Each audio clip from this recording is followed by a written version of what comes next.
রাত গভীর। সোনাপুর শহরের আকাশে অদ্ভুত নীল আলো ঝলসে উঠছে। মানুষজন বুঝতে পারছে কিছু একটা ঠিক নেই।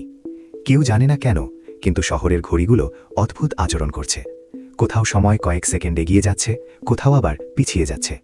আর শহরের মাঝখানে দাঁড়িয়ে আছে একজন কিশোর, আরিফ।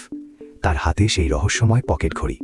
সে আকাশের দিকে তাকিয়ে ফিসফিস করে বলল, এটা শেষ করতে হবে। তখনই তার পিছনে পায়ের শব্দ, টক টক টক। আরিফ ঘুরে দাঁড়ালো। অন্ধকার রাস্তার মাঝখানে দাঁড়িয়ে আছে ভিক্টর। তার মুখে সেই ঠান্ডা হাসি। অবশেষে আমরা শেষবারের মতো দেখা করছি। আরিফ বলল, তুমি এই সব কিছুর কারণ। ভিক্টর ধীরে মাথা নাড়ল। না, কারণটা ওই ঘড়ি। সে হাত বাড়ালো, ঘড়িটা আমাকে দাও। আরিফ মাথা নাড়ল, কখনো না। ভিক্টরের চোখে হঠাৎ রাগের ঝিলিক দেখা গেল। তুমি বুঝতে পারছো না তুমি কি ধরে আছো? সে জোরে বলল, ওই ঘড়ি দিয়ে আমরা পৃথিবী বদলে দিতে পারি। সমল ভেঙে পড়ে। ঠিক তখনই আকাশে আবার নীল আলো ফেটে উঠল। হঠাৎ পুরো শহর কেঁপে উঠল। রাস্তার বাতি একসাথে নিভে গেল। আর মুহূর্তের মধ্যে সময় থেমে গেল। মানুষ স্থির, গাড়ি মাঝপথে থেমে, বাতাস থেমে। শুধু দুজন মানুষ নড়ছে, আরিফ আর ভিক্টর। ভিক্টর হাসল, এটাই আমাদের আসল পৃথিবী। সে ধীরে বলল, সময়ের বাইরে থাকা পৃথিবী। ভিক্টরের সত্য। আরিফ জিজ্ঞেস করল, তুমি এত কিছু কেন চাও? ভিক্টর কিছুক্ষণ চুপ করে থাকল।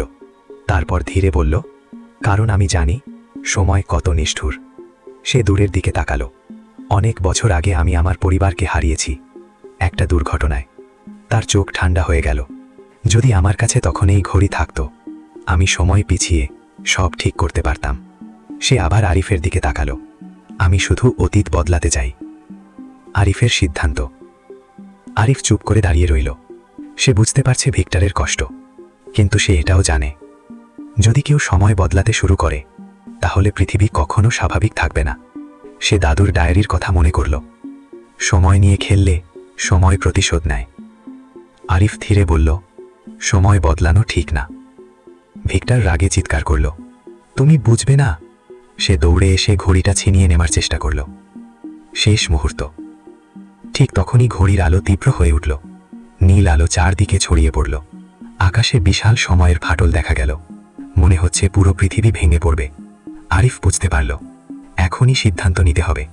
সে ঘড়িটার দিকে তাকালো, তারপর শক্ত করে ধরে বলল, এটাই একমাত্র উপায়। ভিক্টর চিৎকার করল, না। কিন্তু ততক্ষণে আরিফ ঘড়িটা জোরে মাটিতে আঘাত করল। ঘড়ির শেষ। ঘড়িটা ভেঙে গেল। হঠাৎ বিশাল আলো বিস্ফোরণ হলো।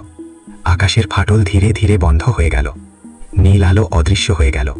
আর মুহূর্তের মধ্যে সময় আবার চলতে শুরু করল। মানুষ হাঁটছে, গাড়ি চলছে, বাতাস বইছে, সবকিছু আবার স্বাভাবিক। শেষ দৃশ্য। ভোরের আলো উঠছে। আরিফ রাস্তার পাশে দাঁড়িয়ে আছে। তার সামনে ভাঙা ঘড়ির টুকরো। ভিক্টর কয়েক সেকেন্ড চুপ করে দাঁড়িয়ে রইল। তারপর ধীরে বলল, তুমি সত্যি এটা করেছ? তার চোখে আর রাগ নেই, শুধু ক্লান্তি। সে ধীরে ঘুরে হাঁটতে শুরু করল। অন্ধকারে মিলিয়ে গেল। শেষ মুহূর্ত। কয়েকদিন পরে সোনাপুর শহর আবার স্বাভাবিক। আরিফ দাদুর ঘরে বসে আছে। দেয়ালের ঘড়িগুলো আবার শান্তভাবে টিকটিক করছে। সে ফিসফিস করে বলল, দাদু, আমি আশা করি আমি ঠিক কাজটাই করেছি। ঠিক তখনই দেয়ালের একটি পুরনো ঘড়ি হঠাৎ অদ্ভুত শব্দ করল, টিক টিক। আর এক মুহূর্তের জন্য ঘড়ির কাঁটা নিজে নিজে উল্টো দিকে ঘুরে গেল। আরিফ অবাক হয়ে তাকিয়ে রইল। তার চোখে বিস্ময়। সে ধীরে বলল, নাকি গল্পটা এখনো শেষ হয়নি? ক্যামেরা ধীরে দূরে সরে যায়। ঘরের সব ঘড়ি একসাথে টিকটিক করছে। The end.